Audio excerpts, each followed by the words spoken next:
Well, good afternoon, everyone. We'll be getting our program started here. Hi there. Welcome to City Club. Nice to see you all here today. My name is Forrest Longman, and I'm the current board president of City Club. Our mission is to inform, connect, and engage our community to strengthen the civic health of our region. We emphasize civil conversations and listening to others. We begin by acknowledging with humility that the land where we are today is the territory of the people of the Salish Sea. Their presence is imbued in the waterways, shorelines, valleys, and mountains of the traditional homelands of the Coast Salish people, and it has been that way since time immemorial. As always, I'd like to thank all the volunteers who make our programs possible. If you know others who couldn't attend today's program, please let them know that they can view it on our website beginning next week. I'd also like to thank our sponsors for the event. Those are Peace Health St. Joseph Medical Center, Bruce and Claudia Deasand, Danny Neal. I appreciate the feedback. Danny Neal, real estate broker of the Moliat Group, the Firehouse Arts and Events Center, Colshan CPAs, the Opportunity Council, Pacific Continental Realty, Unity Care Northwest, Village Books, Western Washington University, Whatcom Community Foundation, and a big thanks to our caterer today, Good Bowls. Yeah. Our program in April will look at Bellingham's housing dilemma and how we balance policy, population, and preservation. I'd like to remind everyone to please silence your cell phones. And finally, I'll introduce today's moderator. Today's moderator is Jane Bright. She's the chair of our program committee. Jane? Thank you, Forrest, and thank you all for coming. We have a lot of serious programs coming up over the next several months. And we felt, okay, we need to do something a little bit fun in this mix of all these serious topics, like housing, diversion courts, misinformation, disinformation, all this stuff is coming. So today we want to celebrate really the theater, live theater in Bellingham. And as one of my colleagues on the program committee said, Bellingham punches above its weight, particularly in the field of music. So we are delighted to have with us some representatives of the theater community, and they're going to share with us, and if you would go up to the podium and not trip. I figure people in the theater are going to be looking for the chords and all that stuff, but nonetheless. And we have, if you make sure you're near the microphones, but let's start with, and this is the best I could do. I know there are other theater organizations out here in Bellingham, but this just gives you an idea of what we know is there, and to me it's an impressive list, and a lot of it is nonprofit, a lot of it is if you will amateur, and a lot of it is professional, and it's really, to me, very impressive, and makes me proud to live here. So I'm going to turn it over to start with John Purdie, who is, one moment please, the executive director for the Mount Baker Theater. And we will do our usual, have our speakers chat. I will give them the hook when they exceed their time, which a couple of our presenters have promised to do. And then we'll have a few questions from the program committee, and then we will open it up to you. And what we have found is that it is best if the roving question responder, which will be me today, holds the microphone, because if you hold it like this, it doesn't work very well. So I will be holding the mics for you. So John, welcome. John is graduated from Western in 1991 with a BA in speech communication, and then from Michigan State University with a master's in higher education in 94, and in 2007 from the University of Missouri, he got his doctorate in education leadership. He worked for 25 years in college student housing. The last 10 were at Western. In 2016, just a slight career switch, he started a new career as a development director for Mount Baker Theater and then executive director in March of 2020. He is married to Linda Purdie, who is the HR director for the YMCA, so clearly connected deeply to Bellingham. He's a BTG, Bellingham Theater Guild, thank you, volunteer and a past board member, and currently is the president-elect of the Bellingham Rotary Club. So, John, and you're going to have to signal me when you want me to switch slides, because I'm on the controls here. Okay, you could switch a slide. So, hi everybody, good to see you today. My name is John Purdie. As she said, I'm here to represent Mount Baker Theater. A lot of folks drive by our windows and see what we have going on inside. And we do leave those up for a year because we would like people to see the variety and the breadth of the programming that we do there. One of our monikers there is, I don't know that anybody loves everything we love to do there, but everybody should love something that we're doing there. So it's something for everybody. So you can see the breadth of what we're going on there. And it just helps to add a little more color downtown. So you can flip again. Inside, it's a gorgeous facility. If you haven't been inside there, there's two different ways to be in there. One is when it's like this. It can be a pretty magical, almost spiritual place when you're inside. And I mean that literally. I mean, I'm an active, devout Catholic. And there are, when I think about buildings like this, when I think about residence halls, on-campus housing, right? The building can be as cool as you want, but what matters is what the students inside that building are doing, right? And this building, a theater can be a bit like a church, in that it's aesthetically pleasing. It's a gorgeous place. But what matters is what's going on inside there. And I think of a place like this as more of like a cathedral than a regular church, because it's really big. And we do wear a lot of jewel tone colors there. So people come in the evening. So that's what it looks like from the outside. So then what matters again is the programming, right? So this is a show that we really enjoyed a few years ago. One of our staff was in the back and took a picture of. It's near the end of the show. Everyone's jumping up and they're swaying and dancing in their seats. So that's one of the things we struggle with there sometimes, is managing people that want to stand up and dance and people that said, I paid good money to sit here and I can't see. And so one of the things I listen to a lot is what's happening when the stage is not on. And I call that community building. And particularly as we were coming out of COVID, that buzz, watching people in the lobby see people they hadn't seen for 2 years. Running up and hugging each other and not being able to, is it okay that I hug you now? And so I spend a lot of time thinking about community development. And that's one of the ties into working in education in the residence halls, is because a lot of it is about community development. I talk to the staff a lot about the utility of going to a place where you feel a sense of connection, even if you don't know who that person is. And so that's some of the programming. So we have two kinds of programming you do, stuff on the main stage, 1,500 seats. And then, like last night, we had Penn and Teller there last night. It was a sold-out show, 1,500 sold, 1,407 showed up. There's always people that don't show up every time.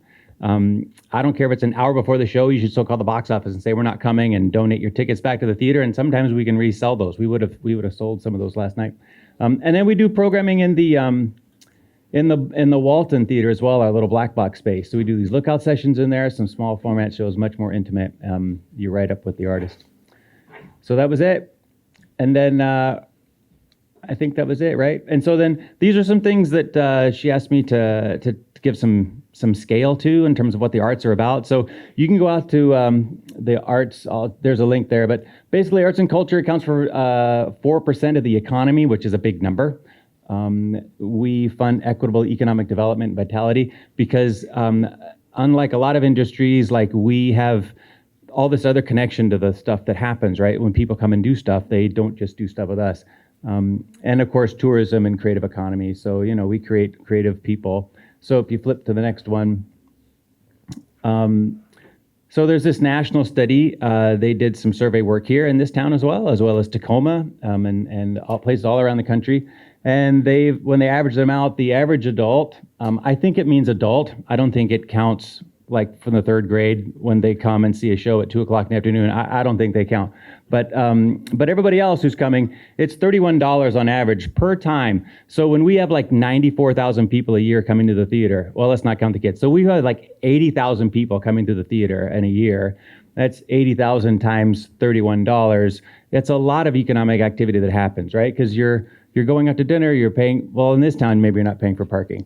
So maybe it's $29.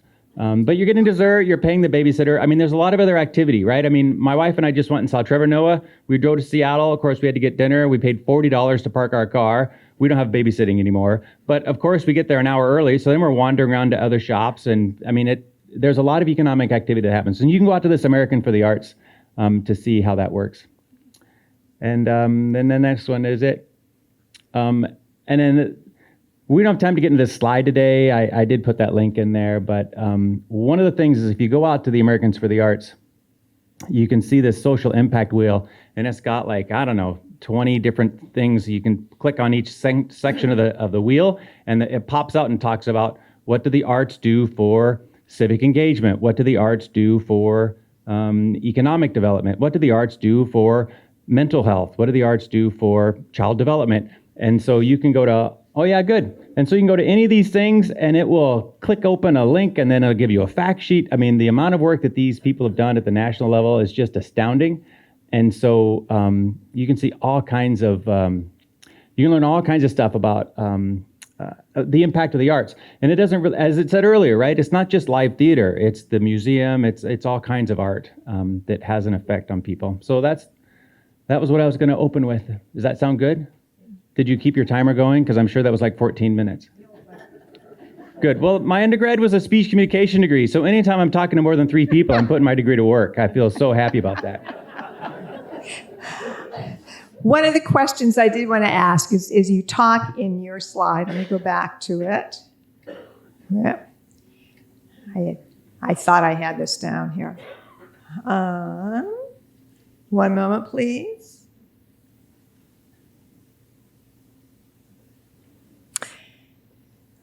Talk a little bit about examples of this statement that the arts transform people and community. But can you give us some examples of how they transform people? Yeah. I mean, I can give you so many. I'm just like, my staff would be like, wow, you stopped John Purdie. That's an amazing moment.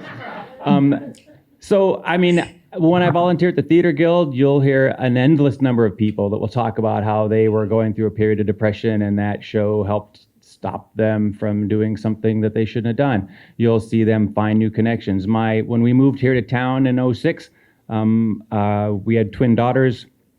Well, we still have twin daughters, but they were like 12 at the time. They were doing children's theater back in Missouri, and they just didn't find anything they wanted to do in town. And they were like, why do we move here? It rains.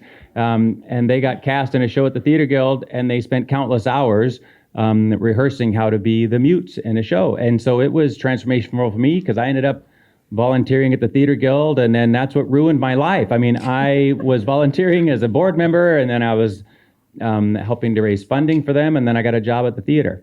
And so now here I am. Even though I told my children, don't work at the theater, don't go into the theater, because not everyone makes it that way. People transform their lives because it provides an opportunity for you to have a shared experience with other people. It gets you out of your own world. I mean, sometimes I go to the symphony, and I don't really love classical music, but I like it enough to go. But it's amazing how you'll be in that moment, in that shared experience of the room, and stuff that you're thinking about in the back of your head starts to make sense. And you're like, oh, hey, here's how I should approach this idea. Here's how I should approach this staff member. And it's because you're in that moment with that music. And so it's not like I need to change my life today, so let's go see a show and I'm magically changed. It doesn't happen every time like that. But it does provide you a way to get perspective on your own work. It helps you get perspective in your own life. And so those are a couple of the ways that I would say that it can transform people's lives. Does that make sense? Mm-hmm. Yeah. Okay. We'll come back to you, of course. So nice entree to music, discussion of music. And let me introduce Hollie Huthman.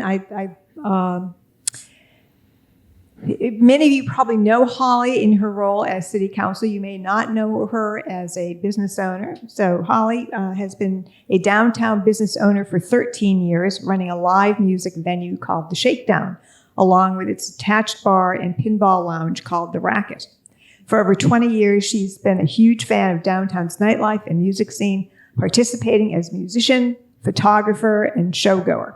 Holly was also first elected to Bellingham City Council in 2019 and is in her second term representing Ward 2. And Holly, we have pictures from the Shakedown. So as we go through them, let me know when you want to move on. I don't know if they're any particular order, but let's see what happens. Yeah, no particular order. So, yes, Hollie Huthman is my background. Can you hear me? Hollie Huthman, and nope. Is it? It's not even plugged in. No, this is a. Oh, it's a wireless one? Yeah. Okay. Is it turned on? If not, I can give you mine. I don't need There we go. Hey, Hollie Huthman, own a live music. Oops, did it again. There we go. And I'm on city council. So with one of my jobs, I help make people very, very happy. And with the other, as you can imagine, I get to hear a lot about how people are unhappy about things. So I've got a lot of balance in my life, which is nice. So I'm a musician, and I fell in love with the Bellingham music scene back when I was in my early 20s.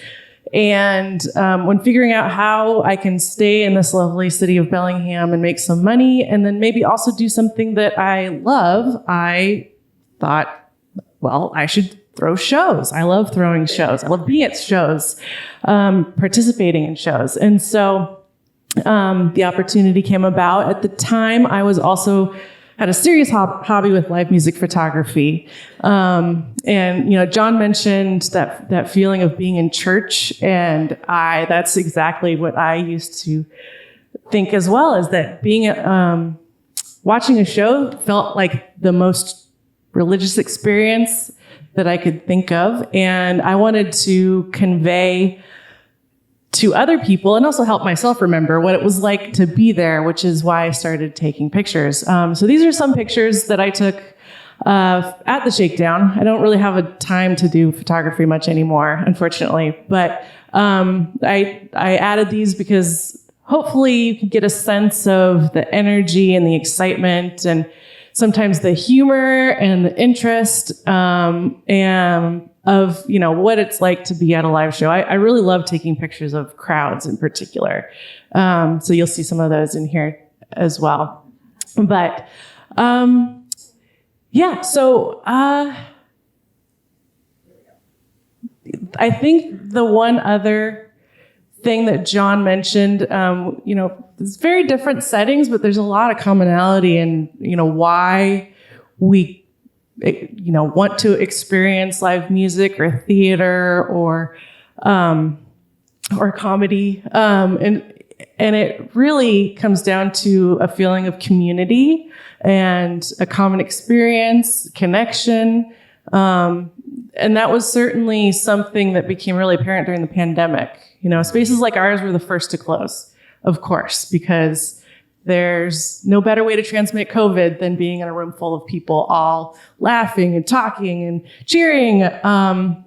So we were the first to close. We were the last to open back up. And that the excitement of being able to connect with people again when we were open back up was really, really apparent. And also, I think one thing that I really missed and that was a little bit scary was the way that sort of environment and that sort of community does change people's lives, gives them a support system.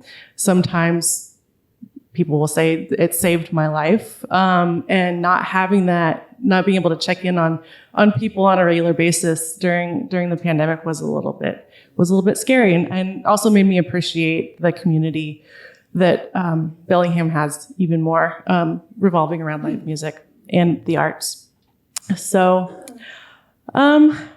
My space is a little different than John in that we don't have very much seating. So we don't get a lot of people complaining that they can't see because somebody's standing in front of them.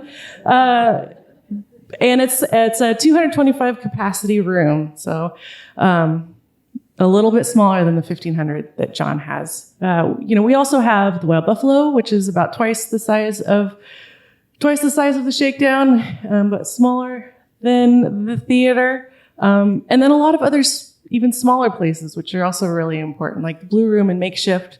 Those are all ages spaces. And then even Honeymoon with even smaller kind of acoustic shows. That whole ecosystem is really important and pretty wonderful in Bellingham right now. It's really solid and thriving. So I'll stop there for now. So a couple of questions. One, that was operator error on my part. I had assumed, wrongly as it turns out, that your audience, your demographic would be mostly Western students, but you say it's not. So could you talk about your audience and how you pick shows? And because mostly what I see up there is what we'd call heavy metal. Is that correct? Yes, we do a lot of louder, heavier music. I happen to be in a band that's also of the louder, heavier music sorts. So it's something that we're really familiar with. But we host a lot of local bands, so brand new artists in town, as all the way up to national and international touring acts as well. Generally, rock music is kind of our core, but we branch out to folk and country, a little bit of hip hop. We're not too constricted by genre, but our demographic does tend to be not necessarily that college 22 to 25, but a little bit older than that. Yeah. Okay. Thank you. And next, we welcome Michael Haycock, who is relatively new to Bellingham. Welcome.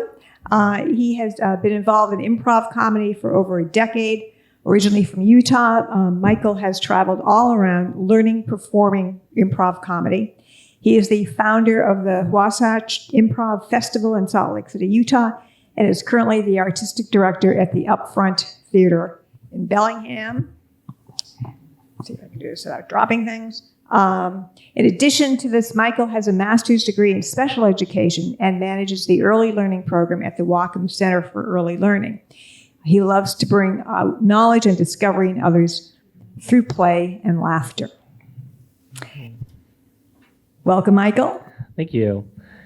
Yeah, so I came, that's us during an improvised Star Trek show that we do. So I came to the Upfront Theater just after kind of COVID was starting to die down, things were starting to open up again. However, the Upfront Theater had lost their original venue and had moved to, I believe it was like the new Prospect Theater, which I think was called the Sylvia Center before that. And also a lot of the cast had dispersed during that time. It was no longer owned by Ryan Stiles, and we were trying to get our nonprofit status, which we have recently gotten, which is wonderful. So we're now a nonprofit. And we have about a cast of 30-something people that we do a rotation of shows. We do 5 improv shows every single weekend. That's our crew right now. And we do there's different styles of improv comedy. What we do typically is what's called narrative long form parody, which just means that we do an hour and a half long improvised story. We don't break it up. We tell a story from the beginning to the end, totally made up on the spot. And it's a lot of fun to do that. Right now we're doing an improvised musical. Next month we're doing an improvised Dungeons and Dragons adventure, and so on and so forth. In addition to our performances, our School of Improv is a really big aspect of what we do. We love teaching people improv. I think it's one of the few art forms that you can truly go in with no experience and have fun and get to a point where you can do something on stage within a relatively short time. And so I think that's really fun for a lot of people to come and learn these strategies and ways to improvise and make things up, be spontaneous, and find that humor and joy in that. As most things, there is a learning curve that once you get to a certain point, you really gotta take some intensive classes to get to a higher level. But it's still a lot of fun to do that. We also do our Minds Alive program, which is we bring in people with early onset dementia and we play improv games with them, and it helps with their memory retention, socializing, all stuff like that. And next month we're going to be doing our first sensory friendly show, which is something that I've kind of brought into it with my special ed background, and that will be a show that is more accommodating to those with special needs or something like that. Maybe they have to get up out of their chair a lot. Maybe they need to be on their phone during the show. They'll have the lights up. If they're afraid of darkness, there'll be less people, so that way they can fidget around. And so that's also something new that we're trying to do to grow. And yeah, I just absolutely love improv. When I came, part of the reason why I came to here, because I knew the improv community was really strong. And when I moved here and having it kind of be shaken up a little bit was kind of hard, but together we all, there was a good amount of people that all put in a lot of work, and we're growing, and our house only fits 50 people, so very small. And yeah, but we just keep growing. We did our first improv festival and started doing shows with people in Canada and Seattle and all out there. So we're really starting to grow and become our own community, which is really exciting. How do you teach improv? Yeah. It's a very loaded question. There is a lot of different aspects of improv.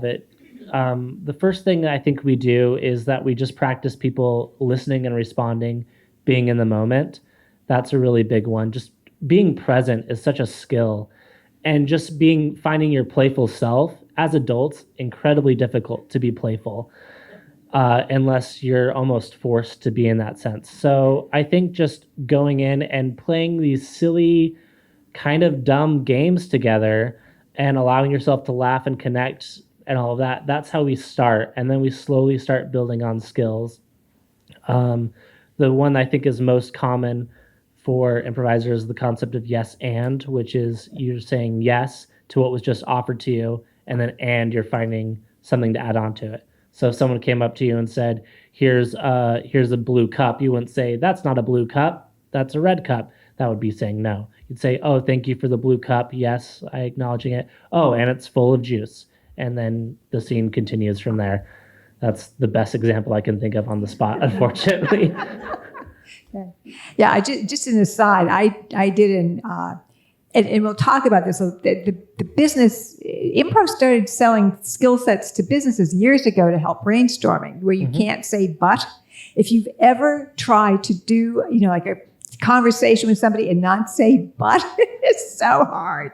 Anyway, let's talk about laughter for a second. I looked up some of the studies on laughter, and one of the quotes was, laughter is used to respond to overt humor, but it is also used to mark or seek affiliation, affection, agreement, understanding, and recognition in conversational settings.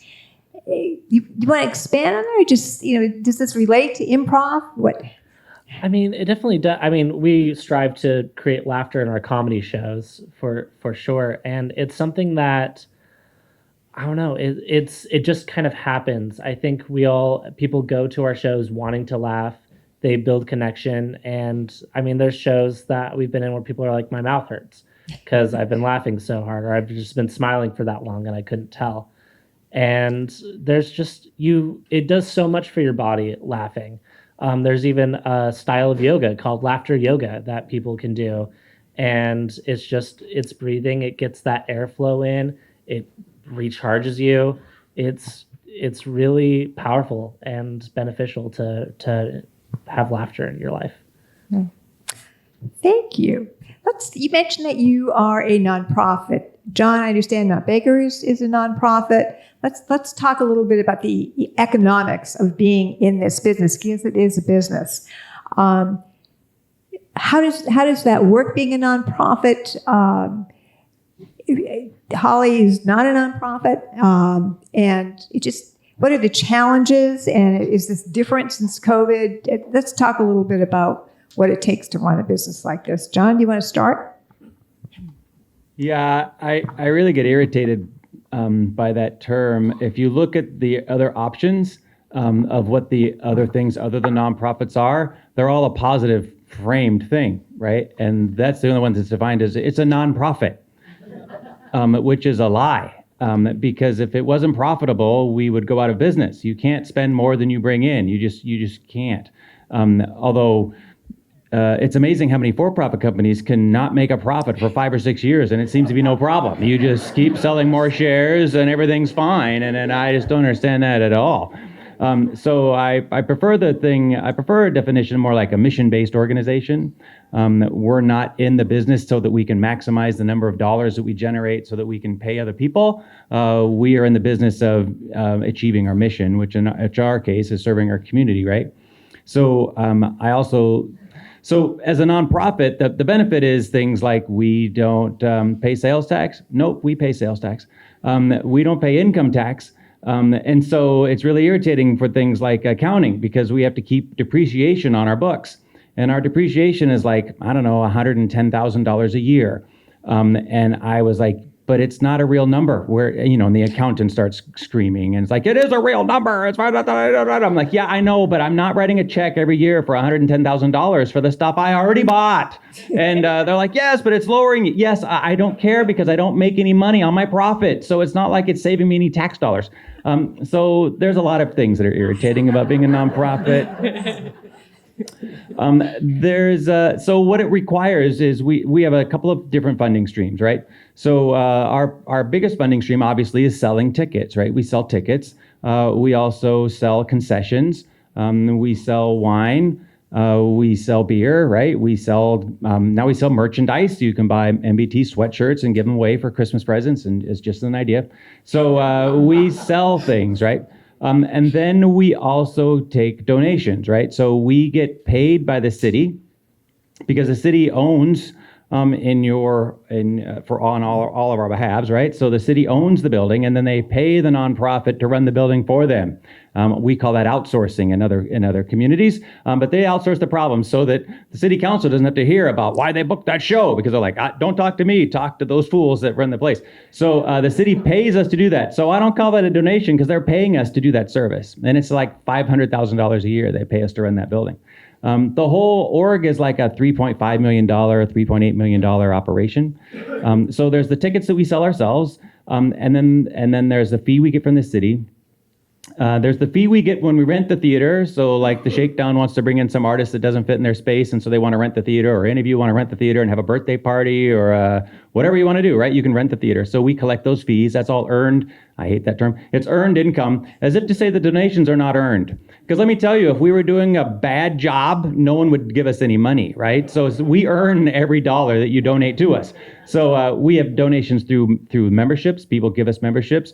Anytime a staff member says, somebody bought a membership, I said, the hell they do. No one buys a membership. They're giving us a gift, and then they get a membership in exchange for that. It's because there's no tax value to the dollar you're giving us, so it's all tax deductible.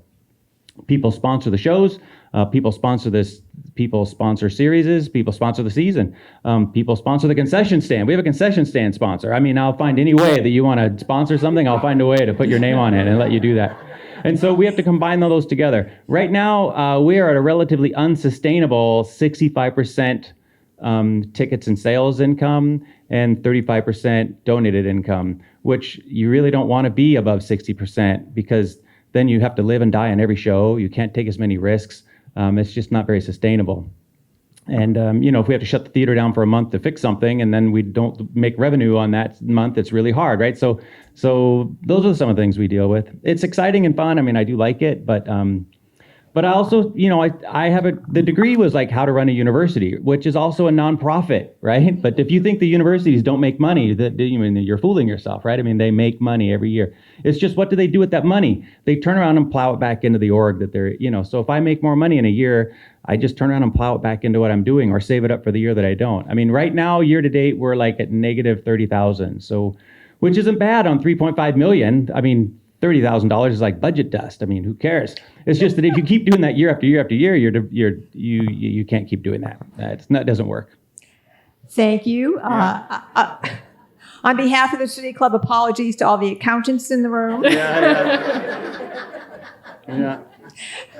Michael, up front, went from for-profit to nonprofit. Yeah, this was pretty recently. So we're still primarily funded through our ticket sales, and we just got a concessions bar in our spots, so we got our permission to sell alcohol at our shows, which is really helpful for bringing in income for our shows, because we only sell up to 50 seats, and not all of them do that well, especially our late 9:30 shows on like a Friday night or Thursday night. Harder to get people in there, so we really rely on people coming to see our shows for it right now. Our school generates enough for it, and then sometimes a business will hire us to do an improv either show or a training or something like that, which is beneficial. We do occasionally charity shows. In November, we did one at the Wild Buffalo. Ryan Stiles came by and did a show with us, and we raised a good amount of money to help just keep our doors open. But yeah, we try and keep a decent reserves open so we can keep going in case we have a bad run of something. But right now, it's just ticket sales is our primary thing. And speaking of alcohol, Holly, how do you do things? Sure. Well, for-profit doesn't necessarily mean there is a profit. And we can't take donations. So, a for-profit or a nonprofit event space or venue, we generally have a lot of the same expenses. Mm-hmm. So we generally have to pay rent on a relatively large space, insurance, which is really expensive, utilities, staff, our biggest expense, at least in my space. Staff is the biggest expense. And so we've got some pretty darn big expenses. It's a rough business to try to make money, and you have to be passionate about what you're doing if you want to be in this kind of business, because money won't. If you're motivated by money, this is not the way to go.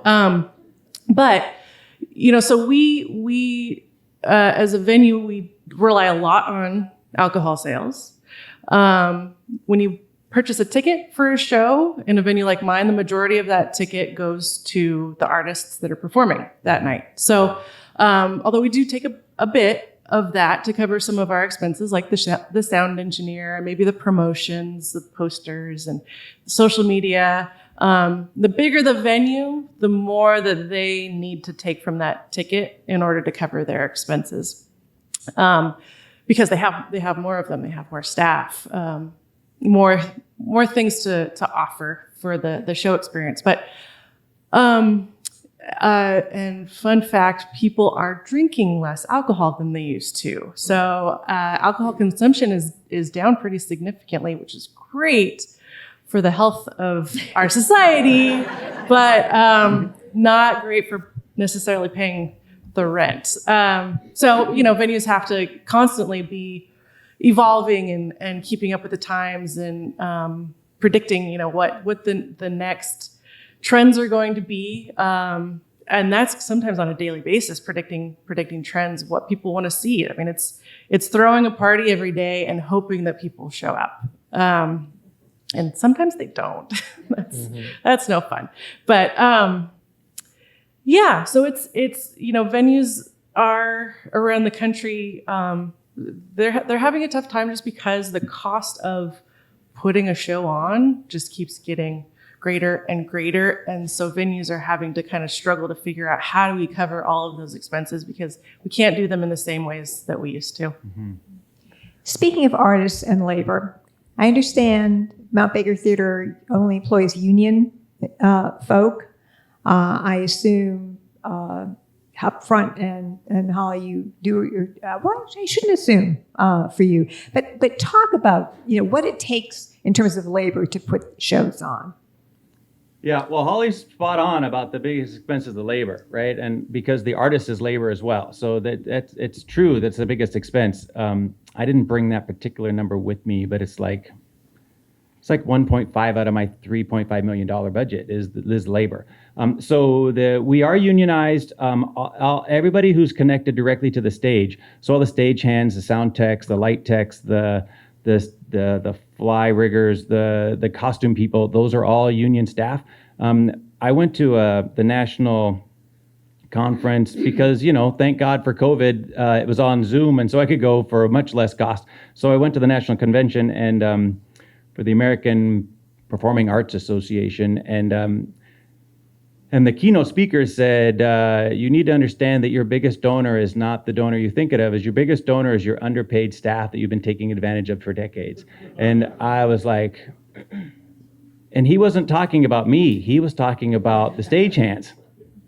And so when I went in my first round of negotiations that we do every 3 years, I said, help me understand this thing. Because I was just doing fundraising. I was involved in so many of these details running the place. So I'm like, help me understand. You have this thing called a community rate and a standard rate. Well, what's the difference? And they're like, oh yeah, well the community rate is for the ed shows, the daytime shows, all the local dance companies, all the stuff that they're doing. If the ticket price is less than $30 or $20 or whatever it was, that was community rate. And I said, but the person is doing the exact same job, right? Yeah, then why are they getting paid $3.50 less an hour to do the exact same job? Just because, and so then I'm like, what did I just do? So then I start calling like the directors of the dance companies. Listen, and they're like, oh yeah, we didn't know that. We didn't know that. Yeah, they shouldn't be getting paid less. Your staff does a great job. So, great, except that then we just increased our labor costs by just ginormous amounts. So and then they didn't get any pay increases all through COVID. So then unions have been negotiating a lot. So they are going. So we phased out the community rate. So now they get the same rate to do the same job regardless of what the ticket price is, which is not fun when you're running a zero ticket event. Some of my friends are not so happy with me about that. But it's good for the staff and. They increased they got like back pay, increases. So for next year, they're going up 15%. The stage labor is going up 15% next year. And so that union rate averages between $27 to $38 per hour, depending on the job you're doing. If it's like a rigger, the riggers are the ones that climb the scaffolding and do that kind of stuff. That's $38 an hour. And if you're like a basic grip, so you're the person that's unloading the truck and unpacking stuff and loading back up, that's like $27 an hour. But those folks, they're not, I've never had a job like that. All my jobs have been like hourly or salary, right? I just work like a dog and you pay me what you're going to pay me and I just work all day. It's just fine. These guys, like, we work when we call them. Hey, we got a show next week. Can you come in? Hey, it's how they put their lives together. I just don't understand. Because they don't work with me too. They work with me. They work in Seattle. They just cobble together jobs and put it all together. So John, a question behind the scenes. Yeah. How many people does it take to put a show on? Yeah, that varies a lot. So we have 153 people on the payroll, but in any given pay period, there's like 50 or 60 of them that got paid that time. If we put on a show like last night with Penn and Teller, they brought 8 people with them, and then we had like another 8 or 10 people on top of that, just on the stage. Plus, also the house team, those are not union. The marketing team, all the front house, all the admin people, they're not union. They're like hourly and hourly. So it can take anywhere. If we bring in like a major Broadway show, that's usually like a 60 hand call, which like they'll bring in 60 people to unload the trucks, build the set. Some of those people disappear. They come back 4 hours later, pack it all away and put it away. Costumers, does hair design people. That's like 60. And an average show, it's like 12 to 20 would be an average. Hollie, what does it take to run your business in terms of labor behind the scenes? Sure. So for a a usual night, the start to finish, there are probably 5 to 7 people involved in making that event happen. So starting with the booking agent, whoever's doing the booking for our venue. Sometimes it's me. Sometimes there's another person that I work with for booking. So emailing with agents, coming up with agreements about dates and pay, and then preparing for the show, talking about, you should show up at 6:00 and here's what you can expect when you get here. There are bartenders that serve the drinks and our hosts. We've got people that work security at the doors. The sound engineer who's generally there from start to finish for the night. And promotions people, and sometimes graphic designers. So there can be a lot of people who put quite a bit of work into what amounts to about 3 hours of actual showtime. And Michael, at the upfront, are your performers paid? Are they volunteers? How does that work? All of our performers are volunteer for the shows. So that includes myself. When I do a show, I'm volunteering to do it. The only time our performers get paid is if they're teaching classes or we get hired to do an away show. So a company or someone hires us to do a show, we'll pay our actors for that. But for all of our in-house shows, it's totally volunteer. Besides our concessions person and our box office person, we pay them. And then for all of our shows has a cast of 5 to 6 players, as well as someone in the tech booth who is also a volunteer, usually one of our cast members that we've trained on how to do tech. And yeah, it's really just out of the sheer love of it, why everyone does it. And there's some weekends where people aren't available, and then it's my role as the artistic director to find out how to fill it up. Thankfully, our cast is so big and we have so many people that want to do so many shows that I typically have more people that want to do shows than I have space for. So it's for the love of it, really. I've put on shows outside of the upfront where it's just me. Someone said, yeah, you can use the space.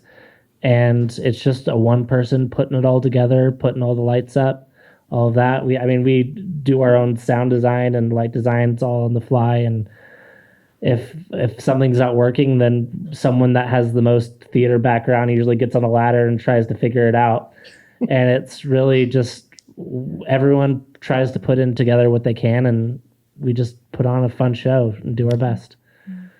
I want to switch to what it's like doing performing arts in Bellingham. And one of the questions that comes up periodically, which I will ask Hollie about with multiple hats on, is coexisting with the sound. Some people call it noise, because we certainly have residents downtown. Can you speak a little bit about the balancing act that everybody does with this? Yes, absolutely. So when we were looking at opening a venue, there was a little bit of a different environment in terms of sound downtown. And the city worked on revising the noise ordinance for the downtown area in particular around 2011, and created an entertainment district in town. So there are lines in the city, and within those lines, there's an expectation that we're going to be a little loud because the city of Bellingham stated we value vibrant music community. So that did change the environment downtown a little bit, just in terms of the expectation that residents have, and also a realization that being a considerate neighbor is also part of this equation, of course. So it's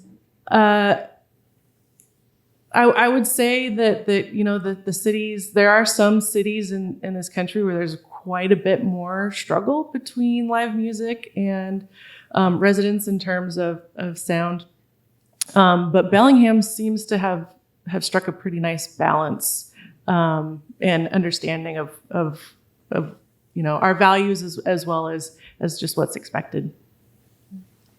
And from the city's standpoint, what does this really active live performance community mean to the city? I mean, economically, community. I mean, how would you characterize? I mean, Michael, when you moved in here, what was your reaction to this? I mean, coming from Salt Lake City, which is a pretty big, large city, I was really pleasantly surprised on how much stuff there is to do in Bellingham in terms of the art. I mean, there's so many, like you showed up there, there's so many theaters, there's so many places to go. I remember just walking around and there'd be just a band playing somewhere that you just overhear and you could just walk in there. That's pretty uncommon from, I mean, where I'm from at the very least. So it's really, there's so many opportunities to do that. And even before the upfront was back and running and I was just trying to look for venues, I just got on Facebook and said, hey, does anyone have a place where I could teach an improv class? And several people got back to me and let me use their space with them. And it's so that in itself is really cool to be part of this community and help that grow. And I know people come up to us and say, hey, can we use your space to do this thing? We find a way to collaborate and make it work. And that's really cool. I think there are certainly two main fronts when considering why live music and the arts and performance is so important to Bellingham and why it's so wonderful here. But there's the economic and then there's the quality of life, of course. I mean, I stayed in Bellingham because of the live music scene. So it hooked me in and I wanted to stay here and help contribute to that for others as well. And then the economic impact is huge, as John, threw some numbers up there. But we're both members of the Tourism Commission, and so we get to see some of the really fun numbers that come back regarding the economic impact of tourism. But it impacts our local economy pretty darn significantly. And, because when people go to a show, they go to dinner, they stay in a hotel, maybe they go to breakfast, they go shopping. If they're Canadian, they go to Trader Joe's. So that supports a lot of jobs. Tourism supports a lot of jobs in our community. And I think that there's kind of just this perfect storm of we get new energy from people coming to the universities and the colleges who want to create, and they have the time and the energy to create. And then kind of this old energy of people like us who put down roots and create the foundation and stick around and help make that solid for those younger people to have a place to do all of that creating. Mm-hmm. I think that I've been I'm in a band, so I've toured around the country as well. And for a city our size, our arts and music scene is pretty spectacular.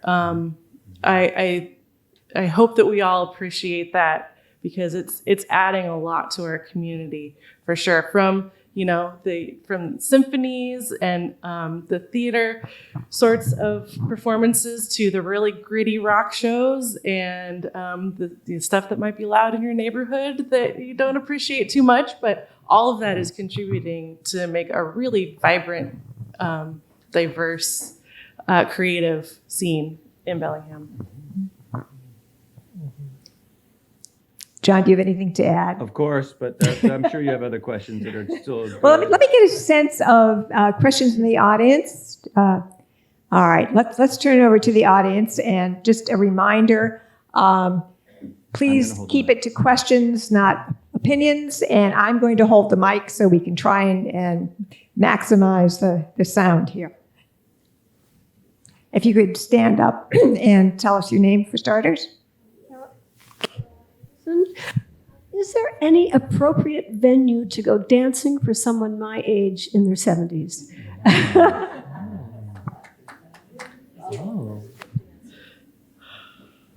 I'm glad you told us that you were in your 70s. I had no idea what you were talking about there. I don't have a quick answer to that one. No. What I can tell you is that we typically say if it's a show where people want to dance at the show, we like if the music moves you and you want to get up and move, that's great. Just get up and move right on over to the side aisle so that you can keep dancing on the side. You can go into the lobby. We have a brand new sound system. You can hear it in the lobby. But, we're a fixed seat venue. But there's nothing precluding you or anybody else from wanting to say, I want to rent out the Walton Theater and put on a show in there. You could sell tickets. We'll help you sell the tickets. We have a dance floor that we can put down in there, and you could be dancing in there. It's just that that's not in our current programming model right now, but you could totally do that. Yes, in fact, the Bellingham Queer Cooperative, the Bellingham Queer Collective, BQC, whatever that is. They rented Walton. I guess it was a year ago now. It was in January. I don't think it was 2 months ago, but I don't know. COVID. It could have been 2 months ago or a year and 2 months ago. I don't know. But they rented out the Walton and had a glitter ball in there, and they had a dance floor down and a DJ, and they were having a great time in there. And they used the lobby to have like snacks and stuff. I mean, it was just like a high school dance all over again. It was really fun. So that's what I was. I can speak to that a little bit. There are so-called senior Zumba classes at the Senior Center and Bellingham Athletic Club. Both do. Those kinds of classes, which are aimed at people a little more mature. Mm-hmm.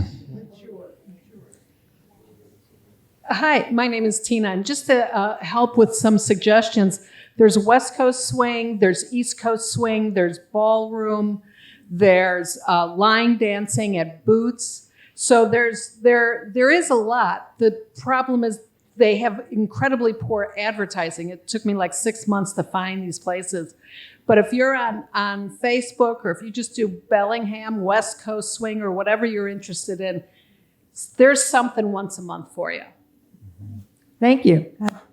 I will be there. The intersection of ingenuity and marketing. Would you explore that? Example, Westerns band, Death Cab for Cutie.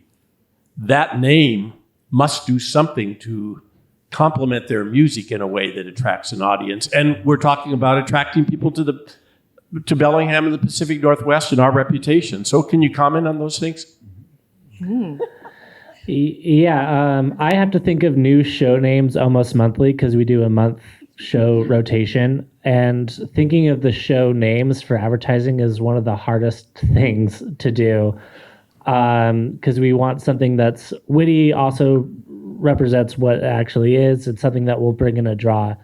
Our most popular format that we do in October is Bellingham, which is an improvised murder mystery in October.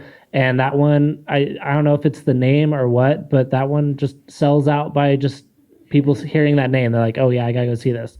Our musical is Puget Sound of Music. So we try and find some kind of thing for that. Like, I think a name goes a lot of ways. I've also had some shows where the names didn't land. People are like, I don't know what this is, and that really affects our show. So really thinking of what to call a show for advertising purposes is a big aspect of what I'm trying to crack. I haven't fully figured it out yet, but I know that that's very important. I would say that how to get people to pay attention and interested in the party that you're throwing is a constant struggle. I think it's really different than like a restaurant or a bar where you have a brand, you talk about your brand, you put it out on the usual channels. Whereas when we have events, it's every event. We have to put that same energy and that same creativity into each event to get people to pay attention. And when I started this, we were mostly using posters around town. And then, I don't know if anybody remembers the billboard or the reader board that was up for the 3B on State Street. It's how I used to find out about shows. And then Facebook came along and everybody was using Facebook.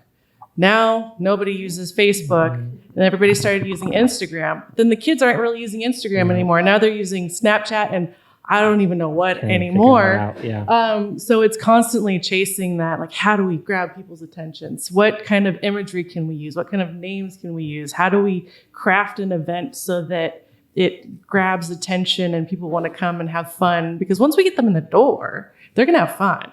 It's just getting them through the door in creative ways. Yeah, it's fun at the theater for us because we are both a brand and it's a different party every night. And so that can be difficult. My test case for that, my best example of that is somebody who came in and was just furious that all these people were standing up and somebody knocked their beer over. They stood up and dancing in front of them. And I said, the show was called One Night of Queen. It was a clear picture of a Queen impersonator. Like, it was the whole band, and he first comes out in these leather pants. Get off of your asses, let's dance. And it's like, well, yes, I know it was Queen, but it was at the Mount Baker Theater. I said, yeah, I just can't.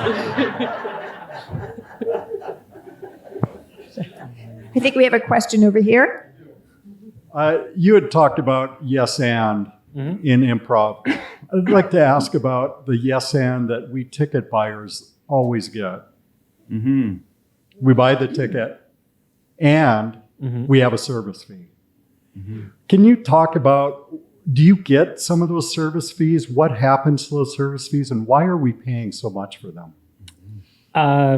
Yeah, I'm sure you all have a lot to say about that too. For when you buy a ticket online, yeah, I just, it costs us money to sell tickets online, and we either have to eat that ourselves, or the customer that pays for the ticket has to compensate for that cost. And I think that's just kind of a balance to strike for that. I know for some ticketing options for the websites, you can choose whether or not you pay that fee or the customer pays that fee. Some ticketing websites, they just build that into their system because they take a cut themselves. And yeah, I think that's hard. I'm not sure which one the upfront's at because I haven't purchased the ticket for our own shows. But I'm sure you all can speak to that a little bit more with that. Sure, yeah. So yes, those are in part generally the ticketing service that is hosting the ticket purchasing process. They take a fee, and then other costs associated with throwing the show. Of course, I think where a lot of the conversation is happening is Ticketmaster in general, where we're seeing huge service fees. And the customers are getting very, very frustrated with that, where the service fees are almost as much as the ticket itself. So, I think a difference in the ticket is part of the agreement with the performers and the artists, whereas the service fee is part of the operations of the venue, the business. So, but yes, they can be. There is some potential legislation at a federal level that will require that those fees are stated up front as part of the ticket instead of them being tacked on to the end of the buying process. So if it's a $20 ticket with a $2 service fee, you're buying a $22 ticket, including service fee, as the advertised price, instead of the advertised price being the $20 ticket. So we'll see where that legislation goes, but that could be really useful for controlling things like those huge companies with the enormous service and ticket fees. Yeah. So at Mount Baker, we call that the historic venue operations surcharge. I learned about that structure when I was on the school commission at Assumption Catholic School, and we were talking about we need a technology fee, and then we need this kind of fee. And I remember one of the other parents going, "Just how much does it cost to send my kid to the school, and I'll pay that amount. Stop adding on all these fees." And they're like, okay, great. So then they would switch back. And then after 2 or 3 years, they started adding more fees because it just takes too much money to run the place. And so for us, we don't call it a ticketing fee because it's not just paying for the ticket office, but it's paying for everything else that's helping to run that historic venue. And the way you can get around that is by becoming a member and making a $60 tax deductible donation. And once you do that, then you don't pay that fee anymore. And so if you buy $540, I think, if it's $540 worth of tickets in a year, it's cheaper to pay the fee and be happy about it. Now, if you buy more than $540 worth of tickets, then it's cheaper to become a member, which is a tax deductible write-off, and it's only $60. And so that's how that matches out. But yeah, it's mainly, that's one of the ways, and we retain that fee because our credit card processing fee is like 3.5%. We also get charged a city admissions tax, but we don't add that on top of the ticket. We just bake that into the price of the ticket. So we thought about, well, we'll just add that tax on. And so we're in the middle of getting a new ticketing system right now. So all these questions are getting reevaluated. Like, what do we call part of the base price of the ticket or not? We also have like a building restoration fee, but we don't charge that on top of the ticket. We just, every time we sell a ticket, we take $1.50 out of that ticket and we put it into our building restoration fund, which is basically our capital fund. Now we could add that on top of the fee, but where does it stop? I don't charge you for the custodial services and I don't charge you for the electric bill. I mean, it's all in there and like how much is it? Because the artist is going to say, so the artist that we book, there's two kinds of artists. There's Penn and Teller. We're going to charge you X dollars. And if you sell one ticket, awesome. If you sell 1,500 tickets, awesome. Either way, I'm getting X dollars. I don't care.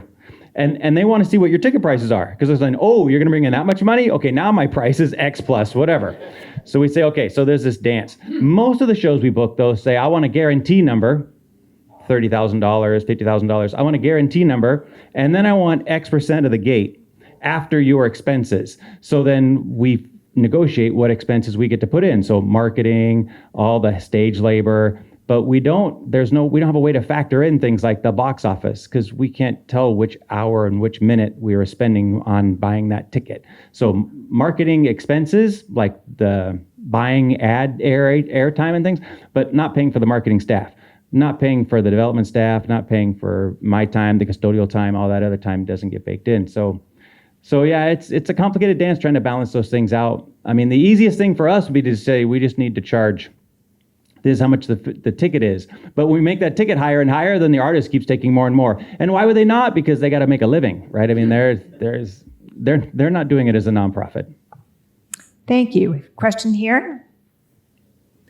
Would each of you do a promotional pitch on your next show coming up?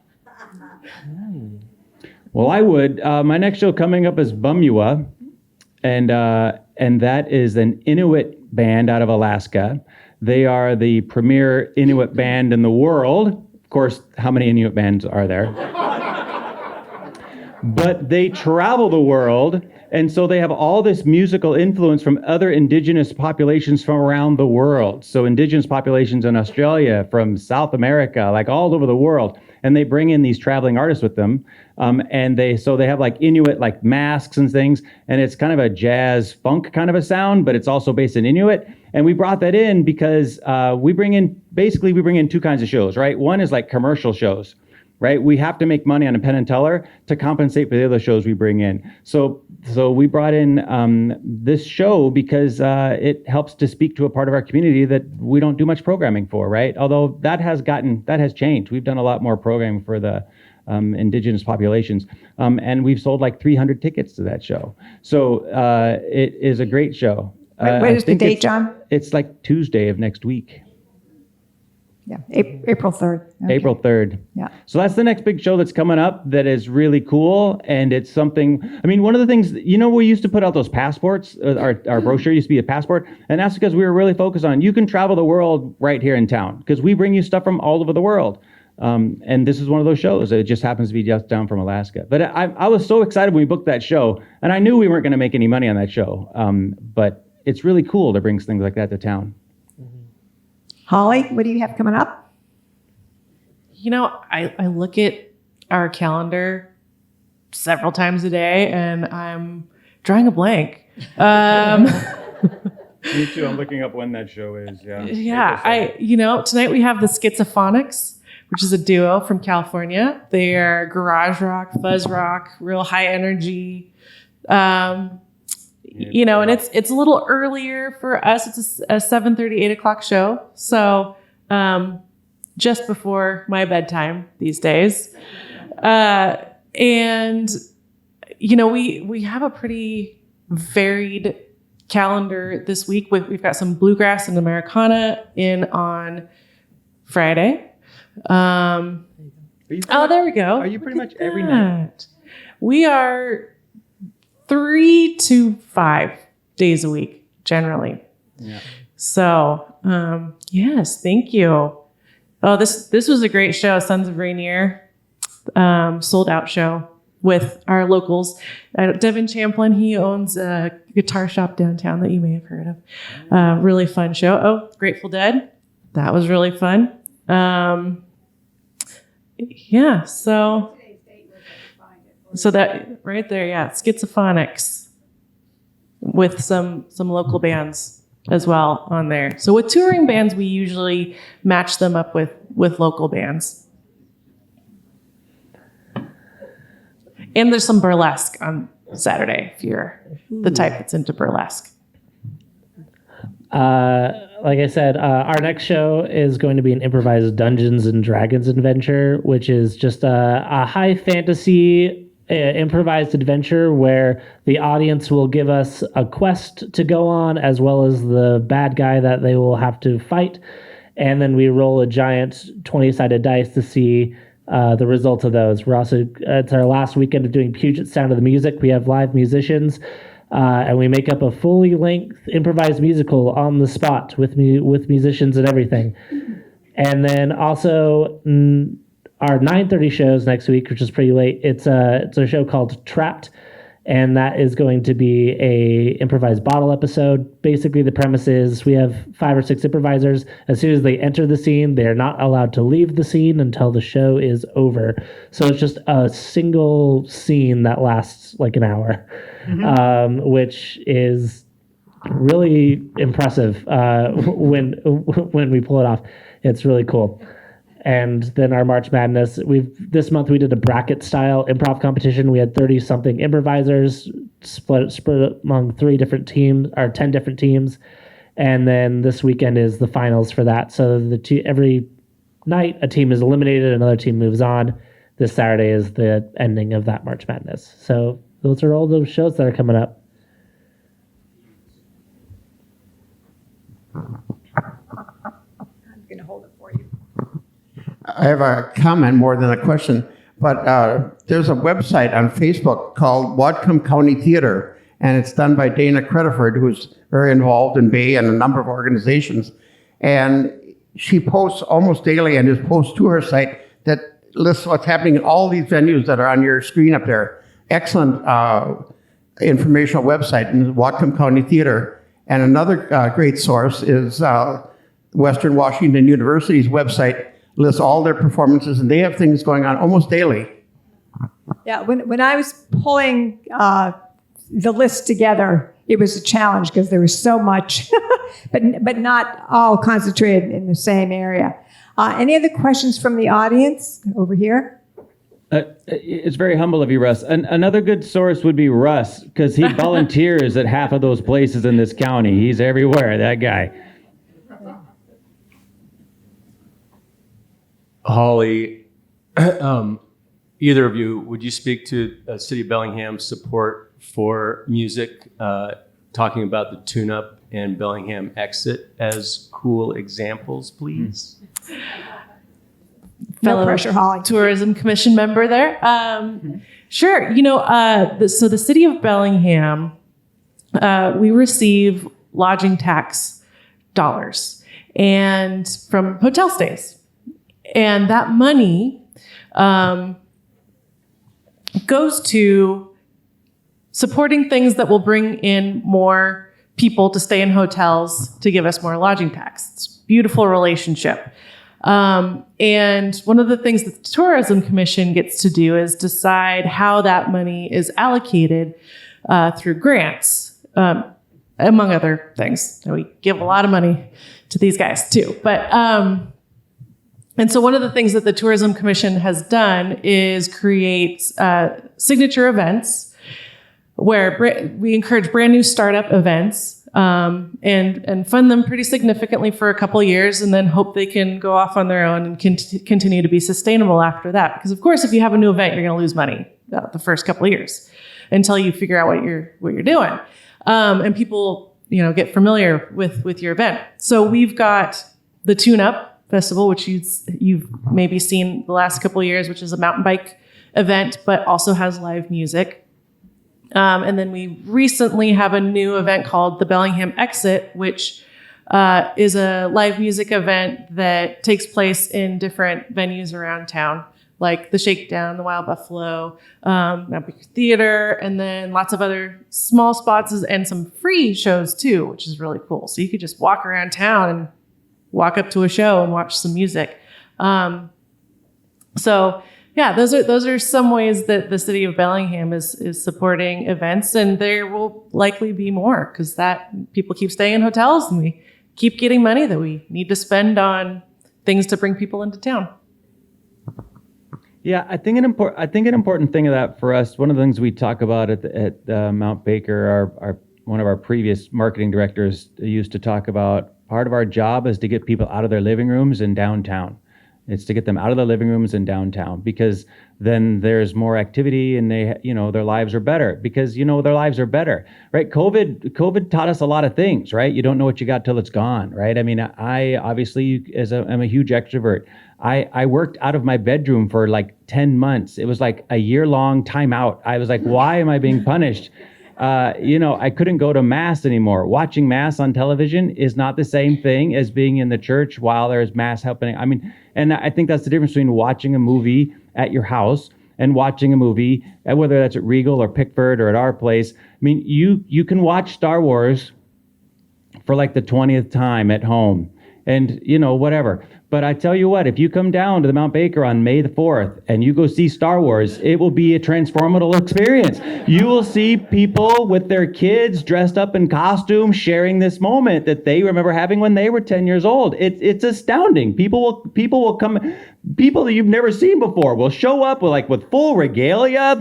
I saw people last year comparing their lightsabers. Oh, let me see. I mean, it was amazing. And that's part of what the transformational part, because those are connections that they might not have otherwise made, right? I mean, as cool as Facebook is or whatever, those watching people will applaud every time a main character comes. People will applaud the Millennium Falcon when it comes onto the stage. And at the end of the movie, they always applaud. Now, when you watch it at home, it's the exact same movie, but it's not the same. You watch The Princess Bride at the Mount Baker Theater, it's a different, you're quoting along with everybody else. You're wearing a mask. Oh yes, masks are cool. Everyone will be wearing one day. I mean, it's hilarious, right? It's not funny when you're at home.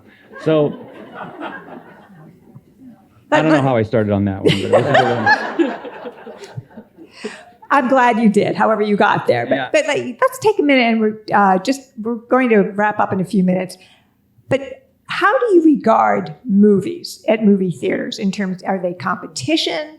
I mean, you just described a very different experience between, movies in a theater versus movies at home. But what about going to movies? Yeah, they're not versus the live competition. theater? Francie Gass and I and Ken and some others, I think that, we had this consultant that came in when we were on the board of the Theater Guild, and he said, there's a reason that all the car dealerships in town all live on the same street. They're not spread all over town. They're all on the same street. And that's because they go to one car dealership for whatever reason, and then they see the other car dealerships and they go to the other ones at the same time. He said, art begets more art. You are not in competition with the Linden Theater Guild. You're not in competition with the Anacortes or wherever. You're not in competition. The more, and at first I'm like, this guy's not right. That just can't be right. And then I realized as I started going out to more stuff, I kept seeing the same and some different people. And I'm like, there's people who go out to there's people at our theaters like, oh, I go out to live music like once a week. And I'm like, you're kidding me. But, I go to church once a week too. I mean, it's amazing that people can do those things. So the more people go out and do, the more they go do. And I think part of what we're struggling with right now is that so many habits got broken because we were locked up in our houses. And so people that used to come to the theater 5 or 6 times a year, which is like every other month, now they come like twice a year. Or they say, I haven't been there in a long time. So no, they're not competition because they're not the same, right? They're not the same. It's not the same experience. Watching a movie, because we also don't do first run movies at our place. We don't have the infrastructure to run first run movies. We can only do things that are like on Blu-ray or something, right? So that's our niche. We don't. Now the Pickford and Regal, they do both first runs, so they have a little bit more of a competition there. But still, the more you go do it, the more you want to do it. So it's not competition. Yeah, just to add on that, there's a saying that I've always learned with improv, because when I was from, there's several improv theaters, and they're like, well, are you competing with each other? No, because good improv is good for improv. Good theater is good for theater. All ships rise with a high tide, right? So because there is so much good art and good live experiences, people are going out and they're like, oh, I had so much fun going out. Now I'm going to go try and do this thing. Now I'm going to go try and do this thing. And so us putting on good shows is good for all shows. Yeah. Any final thoughts any of you would like to put out there to our audience? As I listened to what I said, what I used to tell my staff members, talking to John Purdie is like panning for gold. There's just so much gravel in the way. But there's gold in there. The word that I didn't say yet today, which I always say, so I will say now, is the word stewardship. And so that's because I grew up in the university setting. It's I've spent my whole life in organizations that were started by somebody else and that I will hand on to somebody else. So right now I get to be, it's an honor. I mean, every night it's my honor to be the ED, because it is my honor to be the executive director of a building that was built in 1927, that's going to be 100 years old in 2027, that this community saved in 1983 because it was going to be converted to a triplex to try to compete with the local cinema theater. Thank God that the community didn't let that happen, because it would have been the end of it. And so, it's my honor to be the steward, and it's my turn to be the steward of that organization. And that's what most of those staff feel like. It's our turn to leave the place better than we found it, and it serves a big need in the community. So thanks for coming down to see the shows. We do generate, I just looked at the numbers last night preparing for today. We're at 93,000 tickets issued for this fiscal year, which runs through June. So we'll sell more tickets. And our pre-COVID average was 94,000. So we're basically back up to our pre-COVID average, which is great. I can't figure out why I'm still losing $30,000. But it's because the costs are higher now than they were pre-COVID. That's the problem. And when we set ticket prices, we set it 9 months in the past or a year in the past. I mean, we're booking shows right now for all of next season. And so we're basing it on what the numbers are today. And so it's difficult, but that's what makes it. If it was easy, they would let anybody do it. So it's fine. I'm happy to do it. But anyway, stewardship is important. Yeah. So I think what I wanted folks to take away from this, next week or next City Club, the topic is housing. Big, heavy, important topic. We're experiencing a housing crisis in Bellingham, and that affects so many other aspects of our community. And at the same time, art and music and culture are so important to our community as well, and worthy of our attention and our support. They help create an amazing quality of life in Bellingham. They create community. One thing about going to a movie theater like Regal is that you might spend $20 paying for a movie and not really know where that $20 goes. If you go to one of our spots and pay $20, that's a big deal for us. And so, there's a wide variety of arts and culture and music to experience in Bellingham. And I think what I would impart to you is try something new that you haven't done before. Take a chance. And you might find something that is really interesting. If nothing else, you do a part in supporting a way of life in Bellingham that's really amazing, and that we wouldn't know what we had until it was gone. So every aspect of our arts and music community is worth saving, even if you're not interested in that sort of art or music. We need it. We need it around. So go try something new. I guess my final thoughts and takeaways, something I'd love everyone to leave the room with, is just to remember to play and be playful. Find the fun in things, even in the monotony and all of that. Take a different route to see what on your way home, see what's new.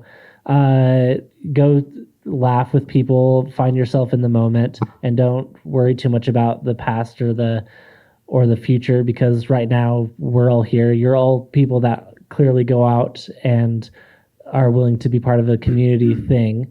So just keep doing that and have some fun and be playful. And you have drop-in improv classes? Yep, first Saturday of every month. Drop in improv class. Outstanding. Well, before we wrap up and thank the panel, just a couple of things. If you're not a member already of the City Club, please consider joining. We have, as you can see, a wide variety of programs, from orcas to housing to theater to LGBTQ community. We cover a lot of topics, and it's more than ever, having civil conversations is very important. So please consider that. And thank you for coming. And as Holly reminded us, we do have a biggie topic coming up in April. If you aren't aware, the state changed zoning in across the entirety of Washington State. Holly, correct me if I'm wrong, no more single-family housing is my understanding. Basically, yeah. And so we're going to talk about where the density exists now, where the options exist. We have some good panel who will tell us kind of where we are today and how we might get denser. So, and again, a huge thank you to our panel. We have a little something to say thank you, which I'm throwing on the floor, just something from Village Books. But again, thank you so much. Thank you so much.